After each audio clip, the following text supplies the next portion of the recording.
Boa noite. Agradecer a Maria Ângela, aos diretores do centro, da Fonte Viva de Luz, por mais esta oportunidade. E hoje nós vamos conversar um pouco de fé. Tomé, vocês já ouviram falar de Tomé, alguma coisa, né? E Dimas também, lembram de Dimas? Quem foi o Dimas? Foi... Não se lembra, mais ou menos? Nós vamos ver. Tá bom. Dimas é aquele que foi crucificado, um dos ladrões que foi crucificado com Jesus. Muito bem. Se puder apagar a luz aqui da frente, eu acho que fica melhor para enxergar o slide. Isso.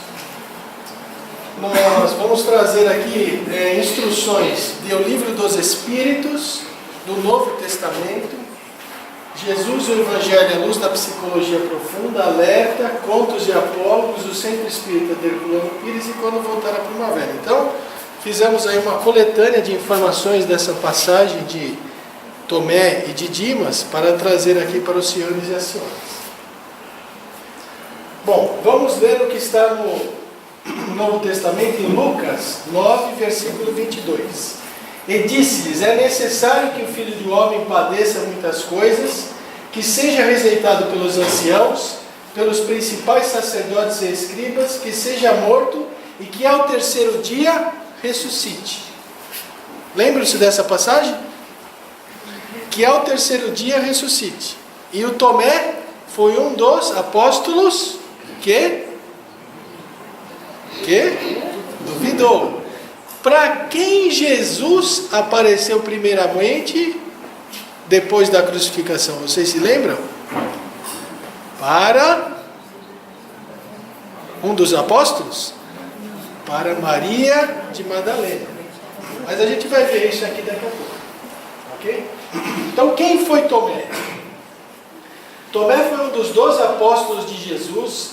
Em algumas passagens bíblicas ele é chamado Dídimo, que significa gêmeo. João 11, versículo 16, 20, 24 e 21, 2. A história de Tomé na Bíblia está registrada nos 4 evangelhos do Novo Testamento, além de também ser mencionado no livro de Atos ao lado dos demais apóstolos. Ora, Tomé, um dos 12, chamado Dídimo, não estava com eles quando veio. Disse, pois, Tomé, chamado Dídimo, aos seus discípulos.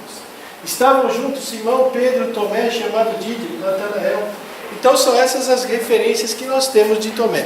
Mas a gente não tem assim muita referência histórica da família de Tomé e etc. São poucas.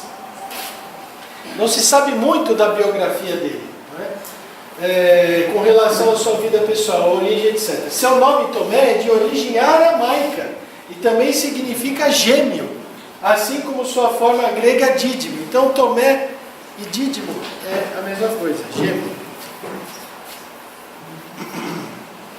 Então aqui eu trouxe aqui, na verdade é o apóstolo João que acrescentou a forma grega de seu nome, muito provavelmente para estar escrevendo para os leitores gregos. E aí nas traduções vem, né? Tomé o Dídimo, Tomé o gêmeo.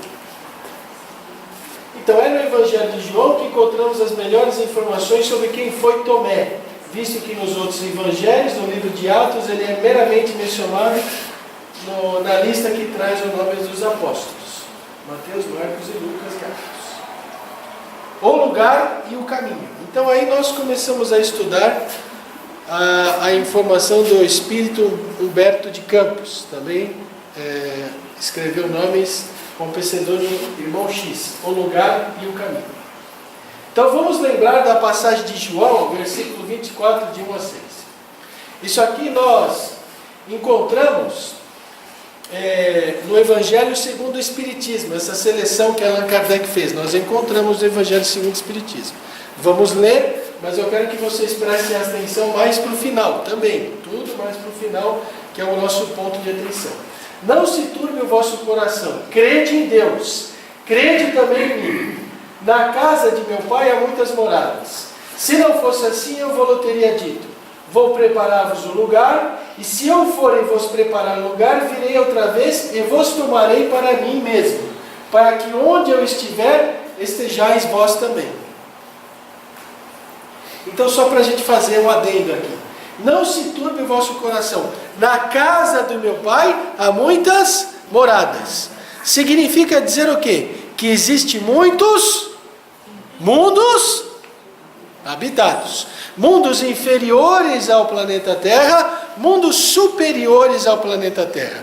No universo, até o momento descoberto, de 2 bilhões, 2 trilhões, melhor dizendo, 2 trilhões de galáxias, de 400 bilhões de estrelas, entre 200 e 400 bilhões de estrelas na nossa galáxia, de 2 trilhões de galáxias descobertas até o momento, estão construindo um telescópio chamado Max Webb, 100 vezes mais potente que o telescópio Hubble. Imagine, esse número vai aumentar para zilhões. Então, quando Jesus disse, não se turbe o vosso coração, há muitas moradas na casa do meu Pai, há mundos inferiores e mundos superiores. Isso os senhores podem ver no trabalho da evangelização infantil, que está lá no quadro As Crianças, já aprendendo isso. Né? Mundos primitivos, mundos de expiação e de provas, os nossos mundos superiores, os regeneradores, os superiores e os celestes, morada dos Espíritos puros. E Jesus falou, eu vos tomarei para mim mesmo, para que onde eu estiver, estejais vós também. E para onde eu vou, vós conheceis o caminho. Aí disse-lhe Tomé, uma das dúvidas de Tomé, Senhor, não sabemos para onde vais, e como podemos saber o caminho? Respondeu-lhe Jesus, eu sou o caminho, e a verdade, e a vida, e ninguém veio ao Pai, senão por mim. Como é que Jesus podia explicar por Tomé para onde que ele ia? A gente conhece tudo isso hoje, não é? Com o Espiritismo, o Consolador Prometido, os mundos primitivos, os superiores, não é? Os regeneradores, mas a nossa inteligência está muito mais desenvolvida. Voltemos no tempo há 2000 anos atrás, como é que Jesus podia explicar tudo isso que nós sabemos hoje? Então Jesus limitou-se a dizer, eu sou o caminho, a verdade e a vida, e ninguém vem ao Pai senão por mim. Ou seja, siga os meus exemplos, né? Faça aquilo que eu estou ensinando a vocês, e vocês, claro, que estarão comigo. Então, todo esse percurso do Espírito, que nós somos criados simples e ignorantes, porém candidatos à angelitude, não há sequer das nossas paixões, dos nossos defeitos, que não serão eliminados no decorrer das nossas existências. Nós vamos depurando, nos transformando espiritualmente, falando, né? Deixando aquele homem velho e procurando o homem novo, ser um homem mais caridoso, mais manso, mais pacífico, e vamos fazendo essa transformação espiritual. Então, aqui Jesus, o Tomé falou, mas Senhor, não sabemos para onde vais, e como podemos saber o caminho? Eu sou a verdade, não é? Eu sou o caminho, a verdade e a vida. Ninguém veio ao Pai senão por mim. Então Tomé, ele era aquele camarada que perguntava, que dava uma apertada, né? Ele dava uma apertada. A divulgação do Evangelho aos homens considerados mais importantes. Continuando a estudar Humberto de Campos. Então a Joana de Ângeles, o Espírito Joana de Ângeles, naquele livro, o Evangelho à Luz da Psicologia Profunda, ditada para o médium Divaldo Pereira Franco. Então nós vemos os senadores romanos, não é? O pessoal do templo, os judeus do templo, eles eram pessoas cheias de petulância, né? Pareciam que eles sabiam de tudo e o resto não sabia de nada. Por momento, não necessitavam de alimento espiritual. Então, esse pessoal aí, que estava lá em cima, naquele momento eles eram tão petulantes, mas tão orgulhosos, vaidosos, que eles não estavam necessitando de alimento espiritual naquele momento. Quem necessitava mais de alimento espiritual? As pessoas com quem Jesus andava? Com os coxos, com os mancos, com os doentes, com os leprosos, com os paralíticos, não é? Ajudando a mulher adúltera. Enfim, todos os exemplos que nós podemos encontrar no Evangelho. E aí o Espírito Joana de Ângeles fala, haviam perdido o contato com as ambições elevadas do significado existencial. Então esse pessoal por aqui, ó, eles haviam perdido o contato com as ambições elevadas.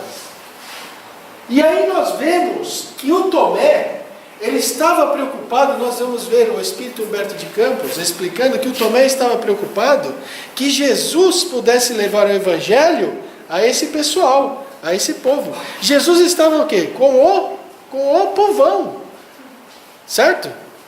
Mas o Tomé, ele tinha uma opinião contrária, nós vamos ver aqui, ó. Então no capítulo 16, o testemunho de Tomé, neste livro Contos e Apólogos, nós vamos ver. Não raro insistia com Jesus para que atendesse às exigências dos fariseus, bem aquinhoados de autoridade e de riqueza.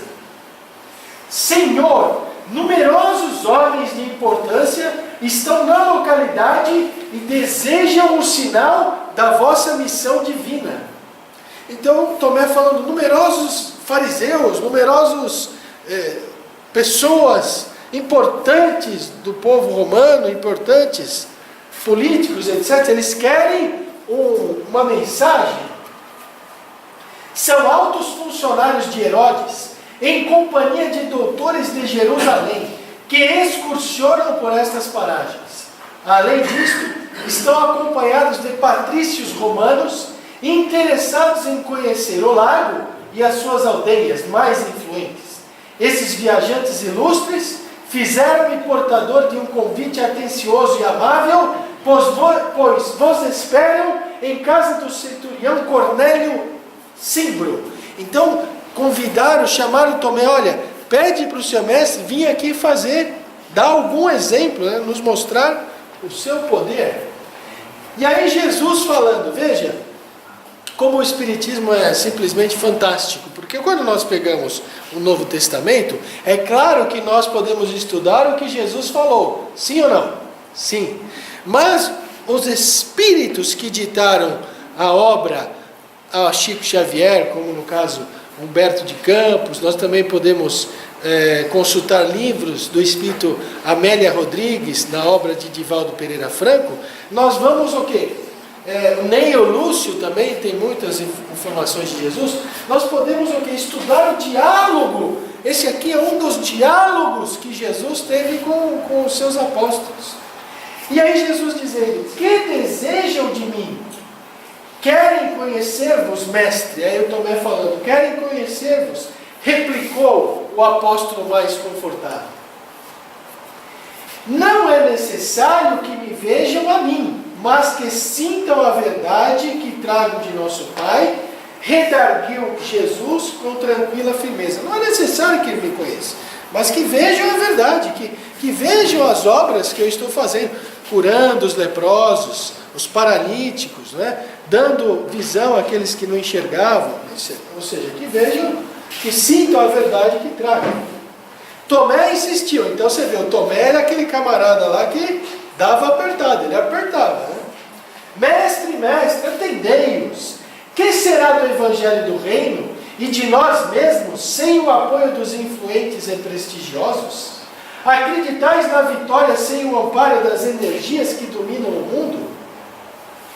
Mostrai-vos a esses homens, revelai-lhes o vosso poder divino, pois, ao demais, eles apenas desejam conhecer-vos de perto.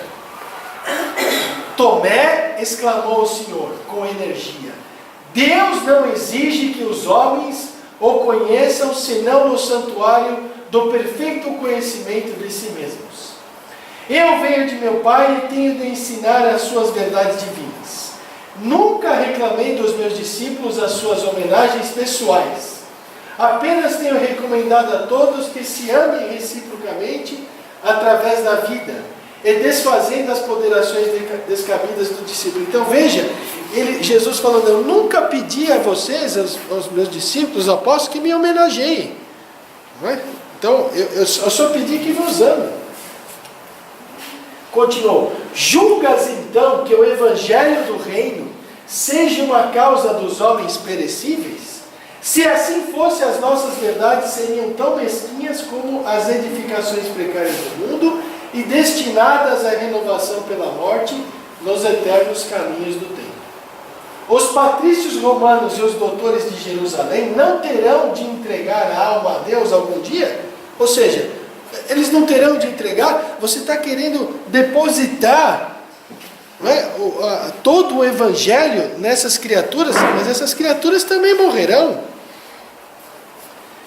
Quem será desse modo mais forte e poderoso? Deus, que é o Pai de sabedoria infinita, na eternidade de sua glória, ou um César romano, que terá de rolar do seu trono enfeitado de púrpura para o pó tenebroso da sepultura? Quem que é mais poderoso? Então, o Tomé insistindo para que ele, Jesus, pudesse convencer esse pessoal que realmente não tinha assim muito interesse, né? Tinha interesse em aprender, tinha interesse em ver praticamente os milagres, eles queriam ver um milagre, alguma coisa sobrenatural. Questão de fé. Continuando, olha aqui com o espírito do irmão X. Irmão X é Humberto de Campos, tá? Porque ele psicografou, ele ditou para o Chico Xavier como irmão X, como Humberto de Campos, e a família queria os direitos autorais. Então, a partir desse problema de processo contra o Chico Xavier, ele passou a assinar como irmão X, mas é o espírito Humberto de Campos. Então, alguns dias antes da prisão do mestre, olha, veja bem, questão de fé. Então, nós vimos que Tomé tinha dúvida: para onde você vai? Tomé queria que Jesus expusesse que Jesus convencesse os patrícios, né, os fariseus, etc. E alguns dias antes da prisão do mestre, os discípulos, nas suas discussões naturais, comentavam o problema da fé, com desejo desordenado de quanto se atiraram a assuntos graves da vida, tentando apressadamente forçar uma solução. Como será essa virtude? De que modo conservá-la intacta no coração? Então, como será a virtude? Como nós vamos conservar a fé? Inquiriu Levi com atormentado pensamento. Tenho a convicção de que somente o homem culto pode conhecer toda a extensão de seus benefícios. Será que só as pessoas cultas podem conhecer os benefícios da fé? O que vocês acham? O Levi estava falando isso. Nós compramos a fé? Nós conseguimos comprar a fé? Né? Como nós adquirimos a fé? Com perseverança, com trabalho, com estudo. Ninguém dá fé para ninguém. É preciso que nós tenhamos perseverança e tenhamos vontade. Né? Mas aqui o Levi falou: não, acho que é só os homens cultos. Não tanto assim, aventava Tiago, seu irmão. Acredito que basta a nossa vontade para a confiança em Deus esteja viva em nós. Então o Levi para os homens cultos e o Tiago, vontade. Então o homem culto, vontade. Mas a fé será virtude para os que apenas desejam? Perguntava um dos filhos de Zebedeu. Então estava essa discussão, Jesus estava só ouvindo. A um canto, como distante daqueles duelos de palavra, Jesus parecia meditar. Em dado instante, solicitado o esclarecimento, respondeu com suavidade: a fé pertence sobretudo aos que trabalham e confiam. Então, se o homem culto trabalha e confia, terá fé. Se o homem que não tem tanta cultura trabalha e confia, também. Então, a fé não é questão de mais ou menos inteligência. É uma questão de trabalho e de confiança. Tê-la no coração é estar sempre pronto para Deus. Não importam a saúde ou a enfermidade do corpo. Não tem significação os infortúnios ou os sucessos felizes da vida material.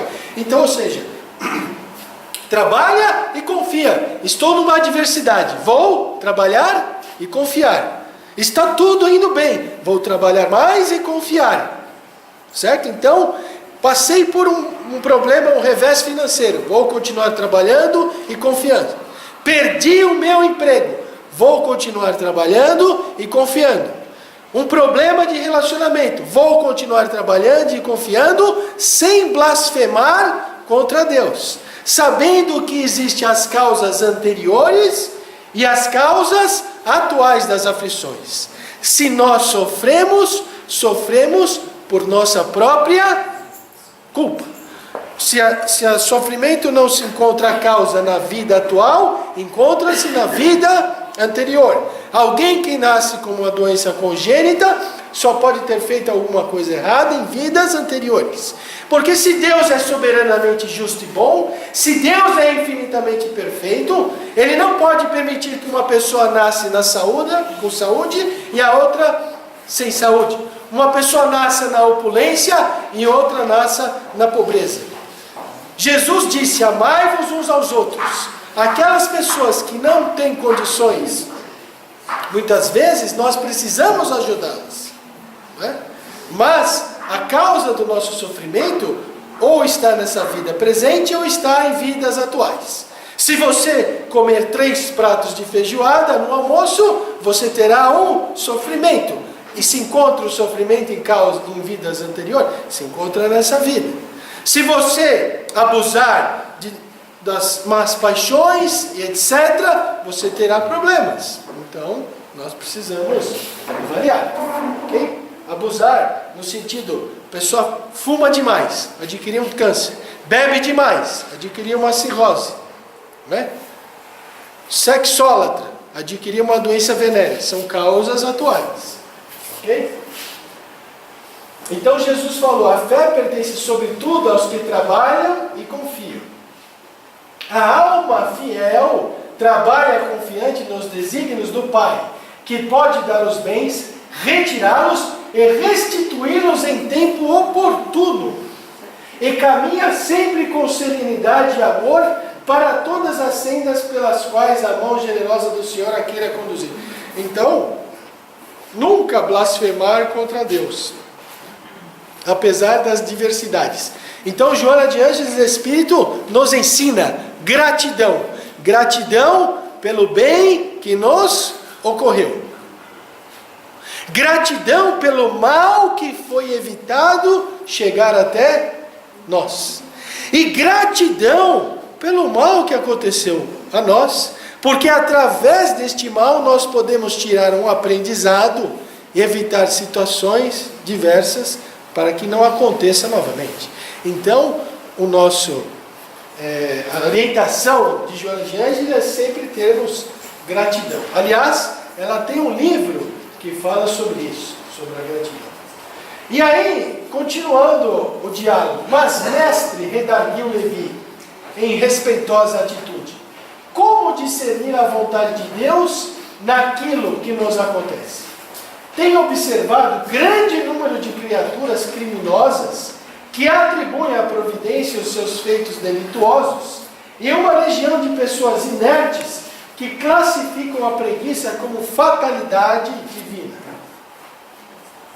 E aí Jesus disse: a vontade de Deus, além da que conhecemos através de sua lei e de seus profetas, através do conselho sábio e das inclinações naturais para o bem, é também a que se manifesta a cada instante da vida, misturando a alegria com as amarguras, concedendo a doçura ou retirando-a, para que a criatura possa colher a experiência no caminho mais espinhoso.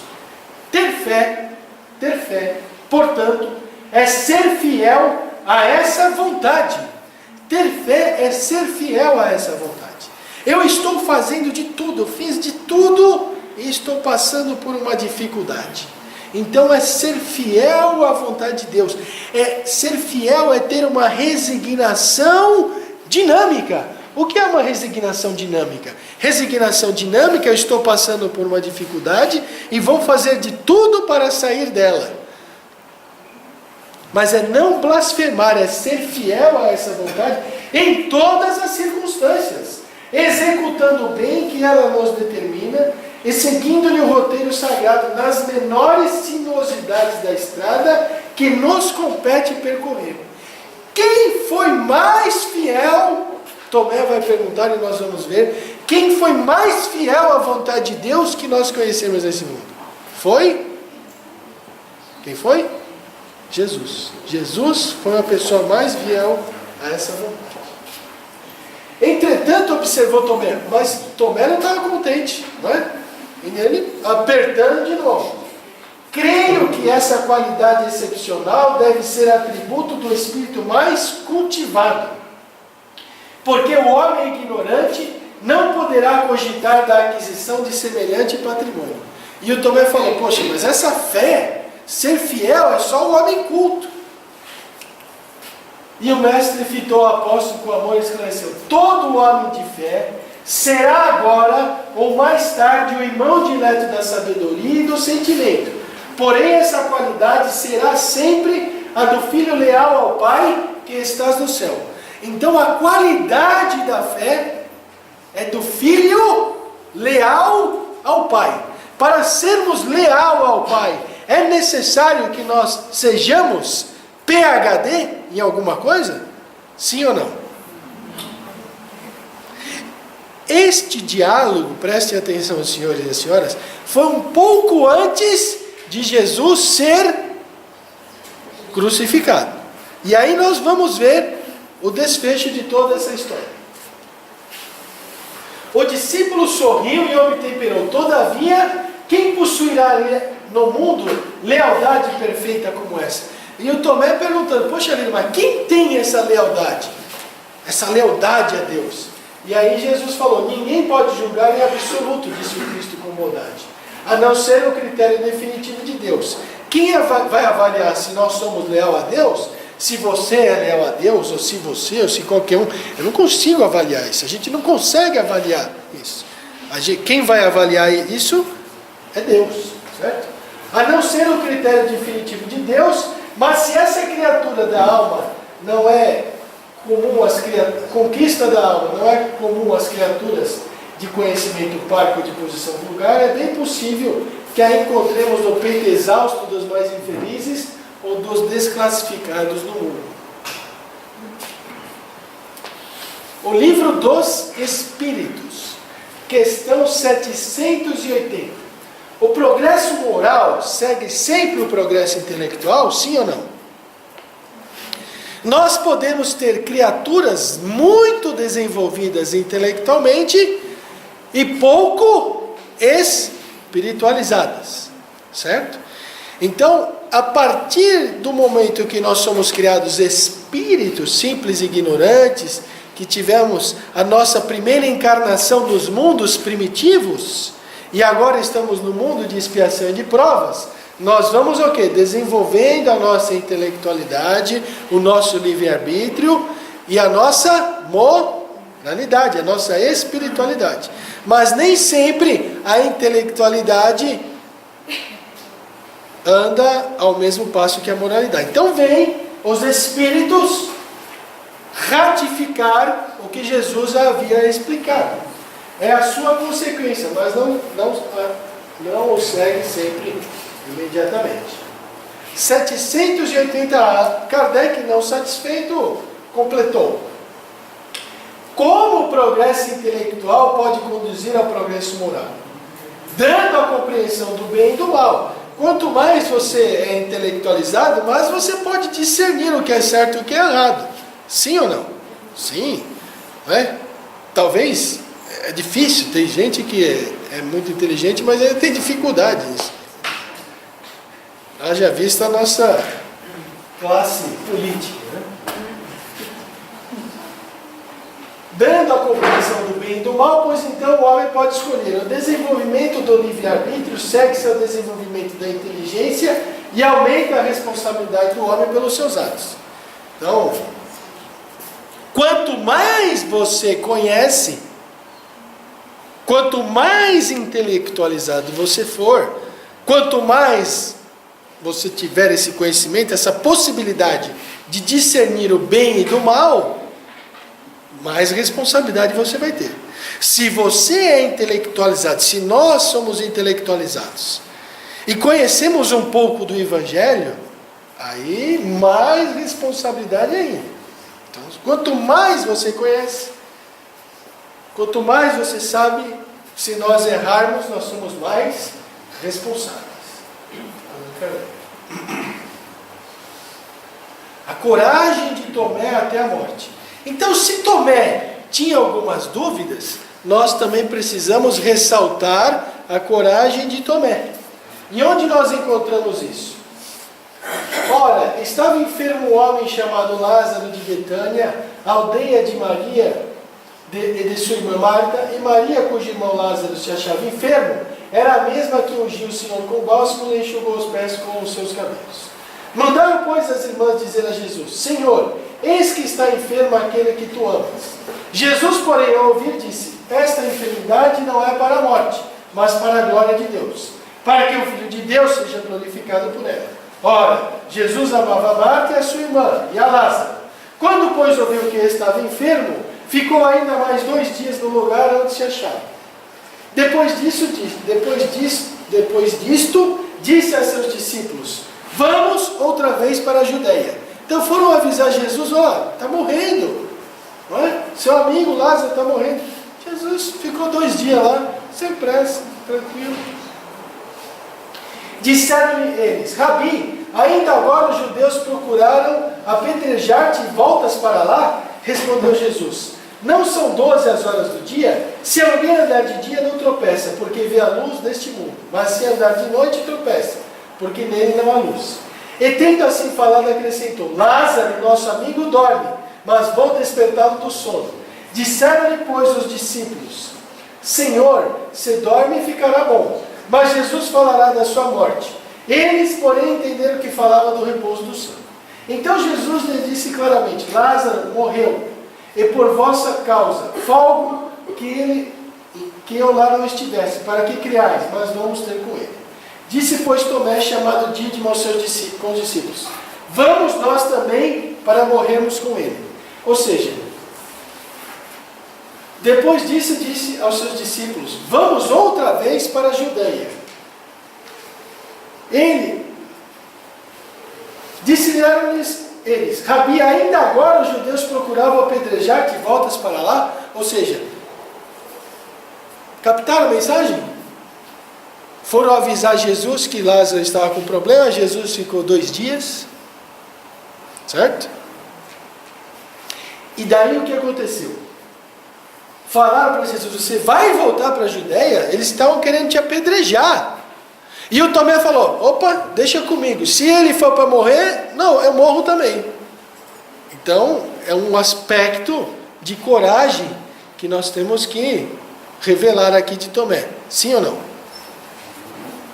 E a questão do Lázaro, não sei se vocês estudaram, isso é bem estudado no livro A Gênesis, os milagres e as predições de Jesus.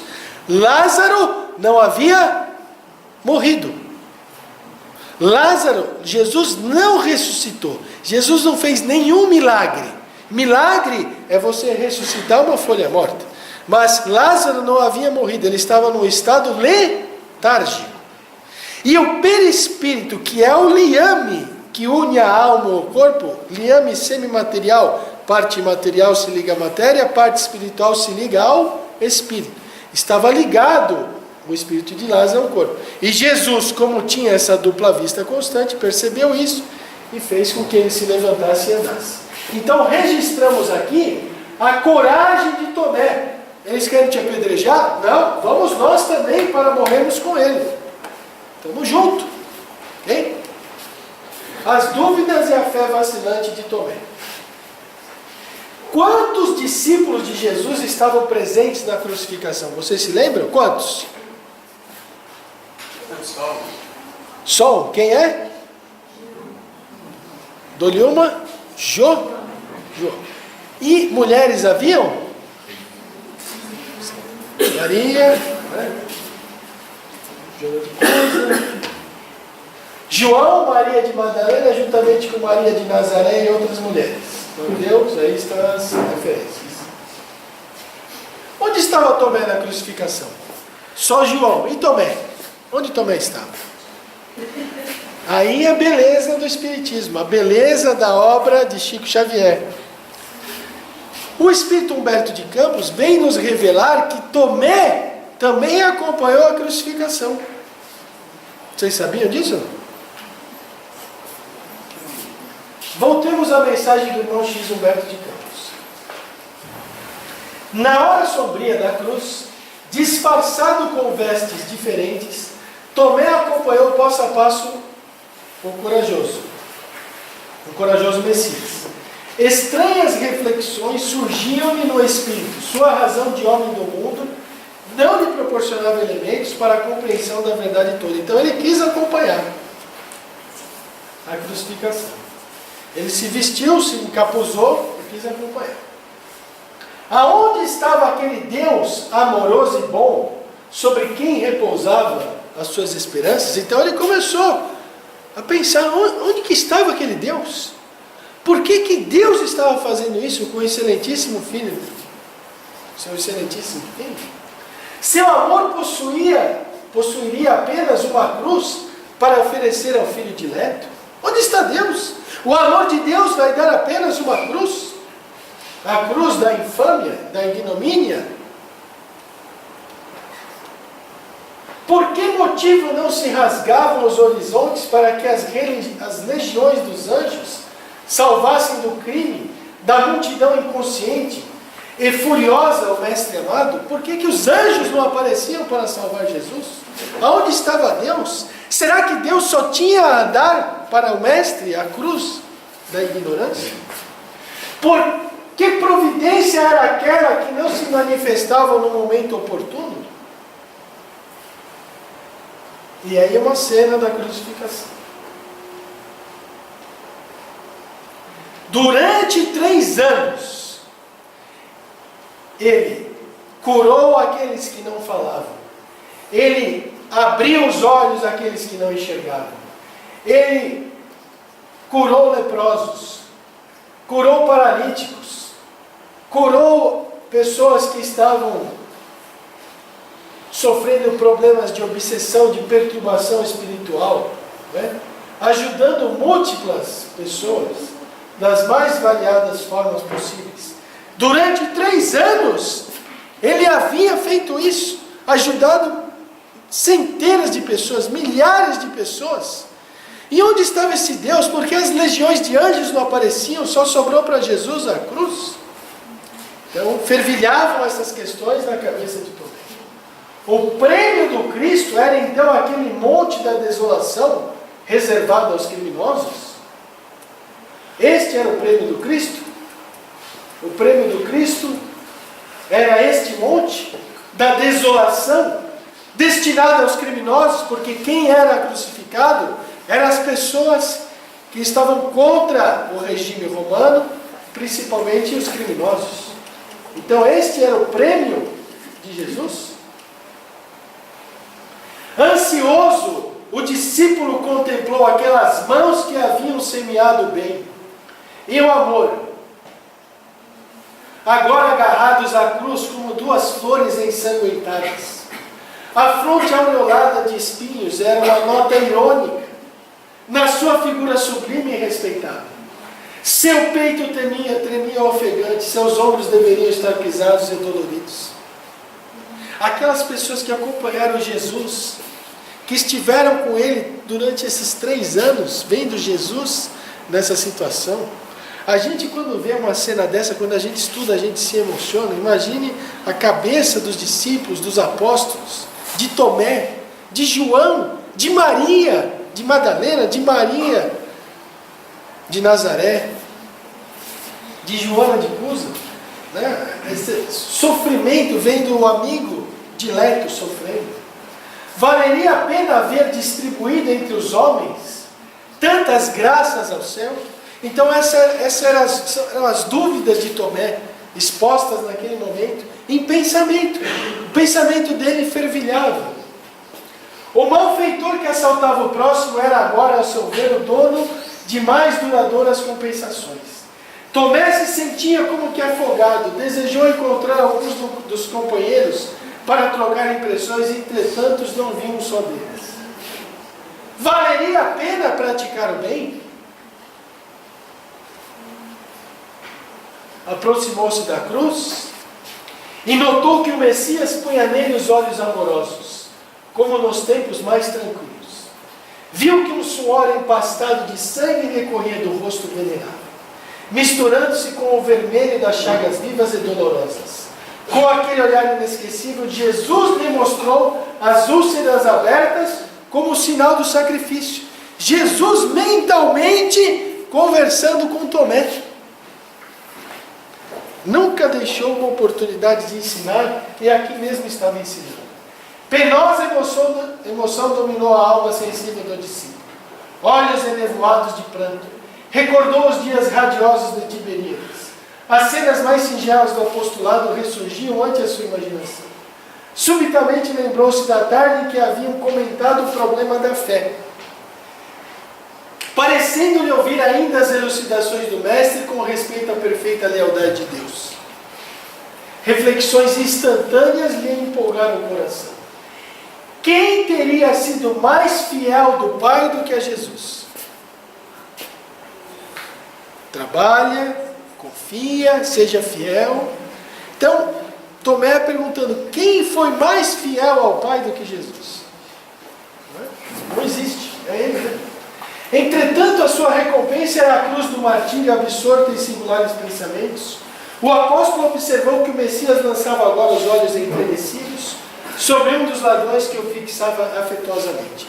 Então ele percebeu o ladrão. Nesse instante percebeu a voz débil do celerado, se elevava para o mestre em tom de profunda sinceridade. Senhor, disse ele ofegante, lembra-te de mim quando entrares no reino dos céus. Então um dos ladrões dizendo, Senhor, lembra-te de mim. Então vamos fazer aqui uma retrospectiva. Um pouco antes da crucificação, os apóstolos estavam discutindo a questão da fé. E o Tomé, não, a fé é só para as pessoas cultas. O discípulo reparou que Jesus lhe endereçava então um olhar caricioso, ao mesmo tempo que aos seus ouvidos chegavam os ecos de sua palavra suave e esclarecedora. Jesus conversando mentalmente com Tomé. Vês, Tomé? Quando todos os homens da lei não me compreenderam, e quando todos os meus próprios discípulos me abandonaram, eis que encontro a confiança leal no peito de um ladrão. Quando todos os homens cultos, aqueles que você procurava fazer com que eu os convencesse, os romanos, os patrícios, os fariseus, os escribas, quando eles não me compreenderam, quando os meus próprios discípulos me abandonaram, os apóstolos, vê que eu encontro uma fé leal no peito de um ladrão. No peito de um ladrão. Onde estava Tiago na crucificação? Tiago, uma informação do Espírito Amélia Rodrigues. Tiago. Disfarçado na turba malta, então era outro que estava disfarçado. Então tinha João, descobrimos agora Tomé, e agora, por Amélia Rodrigues, descobrimos o Tiago. Disfarçado da turba malta para não ser identificado, Tiago, que era seu discípulo, acompanhava com lágrimas o trágico acontecimento e se interrogava em silêncio. As mesmas inquirições praticamente, onde o carinho de Deus para com seu filho. Assim retribuiu os céus as atividades de amor que ele realizava na terra, as mesmas dúvidas. O mestre olhou compassivo e murmurou ternas palavras nos ouvidos do seu coração, também conversando com Tiago. Bom, Dimas, eu não vou falar aqui, mas a gente pode, o catolicismo ele tem várias biografias sobre Dimas, mas vamos aqui falar sobre o que está em João. Então um dos malfeitores que estavam pendurados blasfemava dele, dizendo, não és tu o Cristo? Salva-te a ti mesmo e a nós. Respondendo, porém, o outro repreendia, dizendo, nem ao menos teme a Deus, estando na mesma condenação? E nós, na verdade, com justiça, porque recebemos o que os nossos feitos merecem, mas este nenhum mal fez. Então disse, Jesus, lembra-te de mim quando entrares no céu. Isso é o que está no Evangelho, né? Em verdade te digo, que hoje estarás comigo no paraíso. O paraíso existe ou não? Estará comigo no paraíso? Isso é uma metáfora.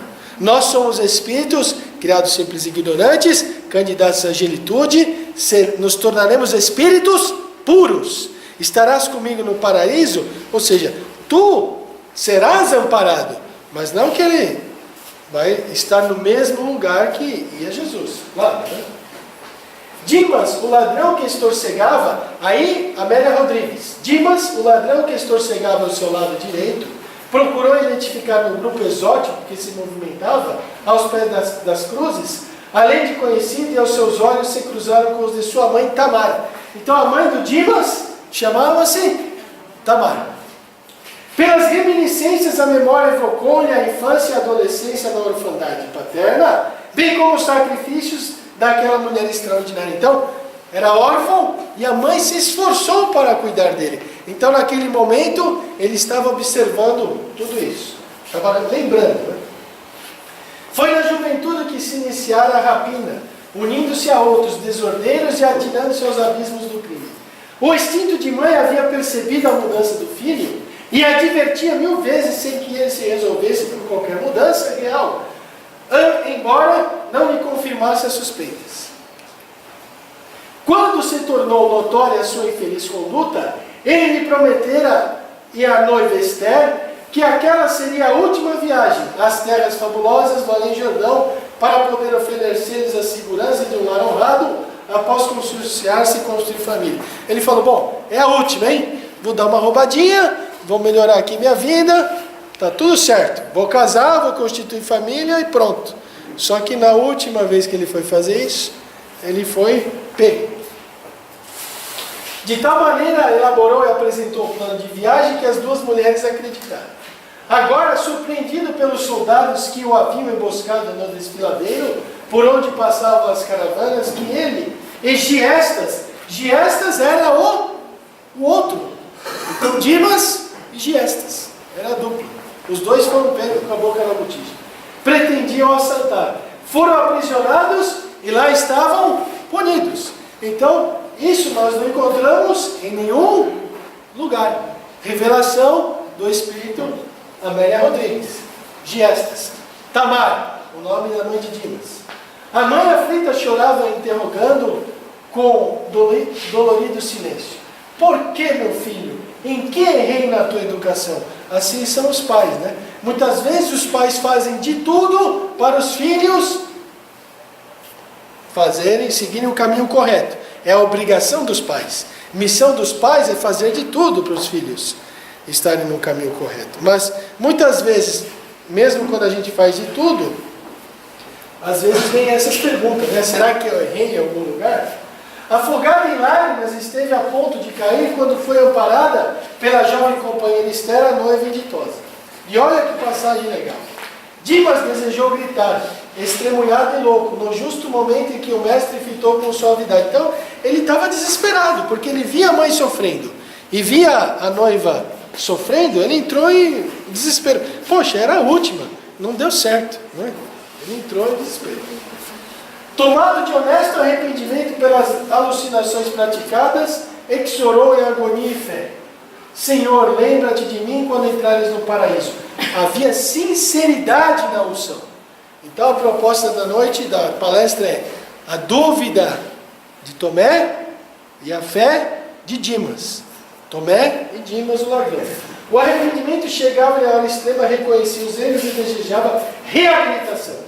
Anelava por confortar a mãezinha agônica e a noiva humilhada, mas era tarde. Debatia-se na agonia quando o rabinho empapado de suor de sangue, misturado ao pó com chagas abertas como flores rubras, de bordas rasgadas, lhe respondeu misericordioso. Em verdade te digo, hoje entrarás comigo no paraíso. Uma aragem fresca e suave passou pela água. Acompanhando a cena grande e eloquente, a sua mãe percebeu a outra mulher, quase desfalecida. A sua mãe, a mãe de Jesus, percebeu a outra mulher. Acercou-lhe com um passo trôpego e interrogou com voz trêmula: é teu filho, o crucificado da direita? Sim, é meu filho. Então, mulher, se meu filho, o do meio, disse ao teu filho que eu atenderia, crê, porque meu filho é o excelente filho de Deus, o seu Messias. Então as duas mães, naquele momento, com certeza, Dimas, depois desta crucificação, foi um seguidor de Jesus, foi um divulgador do Evangelho, com certeza a sua mãe Tamar, com certeza a sua noiva, né? São espíritos hoje muito evoluídos, certeza. Né? As duas mulheres se abraçaram novamente e a terra tremeu. E aí ele foi crucificado definitivamente. E aí, um pouco mais à frente, já terminando aqui o nosso estudo da noite de hoje, Tomé, depois que ele apareceu para Maria de Madalena, ele apareceu também para os apóstolos, no meio de uma sala, com todas as portas fechadas e todas as janelas fechadas. E aí o que o Tomé falou? Se eu não vir o sinal dos cravos nas mãos, e não meter a mão no seu lado, de maneira nenhuma eu crerei. Então ele duvidava, não é? E aí ele apareceu depois e disse, depois disse a Tomé, chega aqui o teu dedo e vê minhas mãos, chega a tua mão e mete-a no meu lado, e não mais seja incrédulo, mas crente. Respondeu-lhe Tomé, Senhor meu e Deus meu. Né? Então ele não tem pessoas, eu só acredito quando eu vejo, mas a gente precisa acreditar sem ver, porque a gente precisa ter fé, trabalhar, ser fiel a Deus, não é? Então o trabalho, a fidelidade a Deus, a gente não precisa disso. Onde Tomé levou a boa nova, como ocorreu a sua morte? Ele foi um missionário da Índia, né, conquistou muitos seguidores, fundou a igreja de São Tomé. Consta que ele foi martirizado e morto pelo rei de Nilapura na cidade indiana de Madras. Existe, Madras está lá em cima, onde fica o monte de São Tomé, a catedral do mesmo nome, supostamente local de seu sepultamento. Historiadores acreditam que o apóstolo foi morto a flechadas por hindus enquanto orava. Olha a catedral. Bom, a serenidade da fé. Concluindo o nosso estudo, falando um pouco de fé, vamos estudar um pouco Joana de Ângeles. Ser compreensível para com as convicções do teu próximo, sem contudo disfarçar a tua postura religiosa.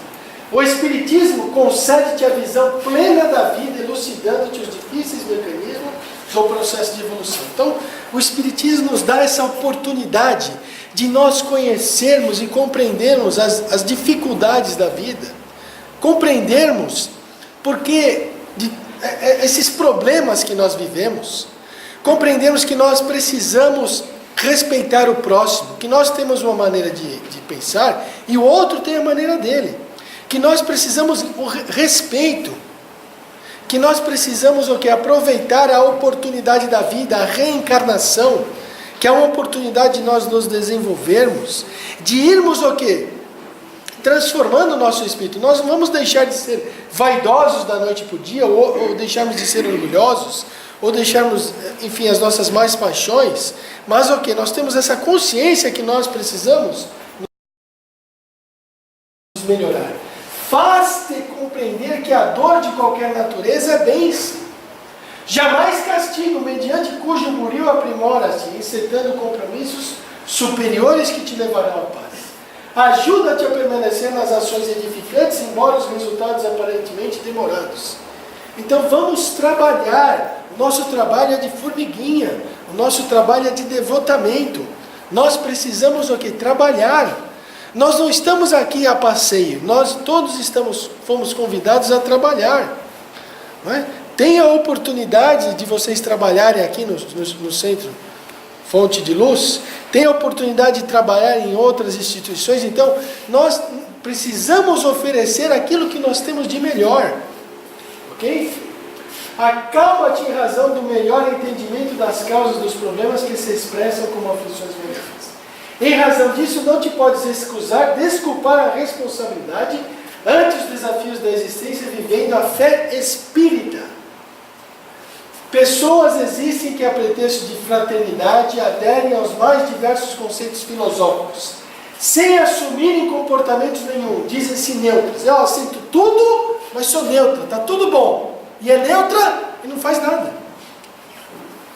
Criaturas há que, em nome de tolerância religiosa, adotam várias correntes da revelação através dos tempos, mas não se integram a nenhum movimento atuante, nenhum. Afirmam-se universalistas. Eu aceito tudo, tolerância religiosa, mas vamos trabalhar. E o trabalho? E a dedicação? E a fidelidade? Companheiros aparecem que, expressando-se cautela e recato, concordam com as inúmeras colocações espiritualistas, imaginando-se coerente com as circunstâncias em que se encontram, nunca, porém, produzindo para o bem. Informam-se observadores ainda não definidos. Toda postura de fé certamente é respeitável, claro. Tu, porém, já encontras o roteiro e a bússola, sabendo onde está o porto e como preparar-te para o desembarque do veículo carnal. Tolera, mas não conivas. Compreende, mas não concordas. Estimula todas, no entanto, não saias do caminho que a doutrina espírita tem traçado para aqueles que a conhecem. A fé corretamente vivida harmoniza a criatura que não teme nem se precipita. Irradiando serenidade, se reflete no rosto dos anjos. E finalizando com o livro dos Espíritos.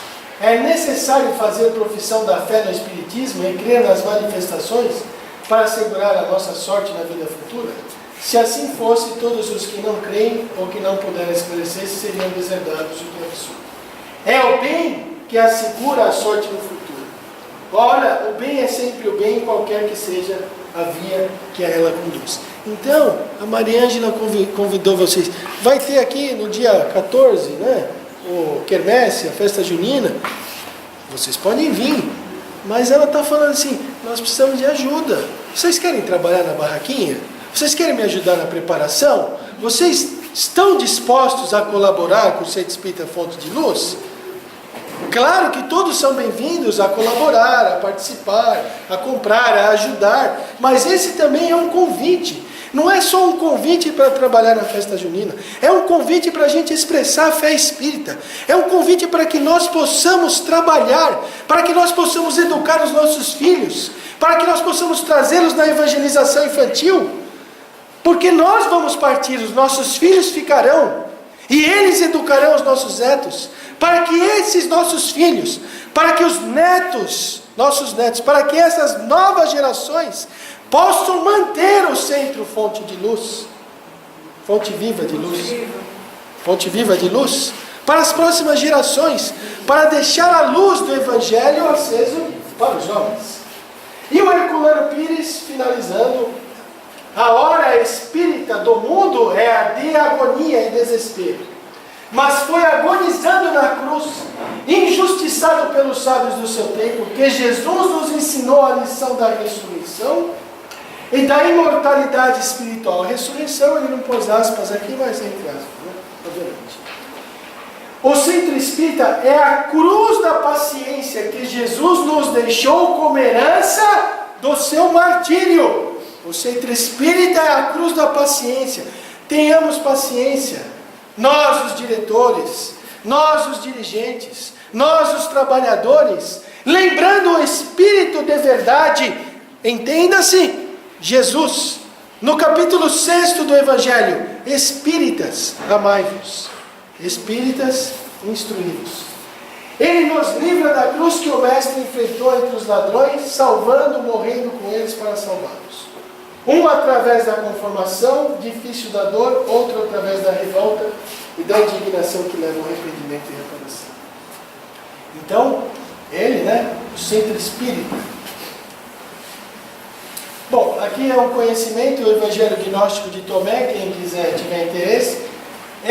O livro é de Tomé, mas não é o Tomé. Mas é uma outra história, num outro dia. Eu gravei esse estudo, se alguém tiver interesse, só acessar o canal Espiritismo hoje e amanhã para rever esses comentários e outras palestras. Perguntas? Dúvidas? Concorda ou sem corda? Muito bem. Então, obrigado pela atenção, que Deus nos abençoe.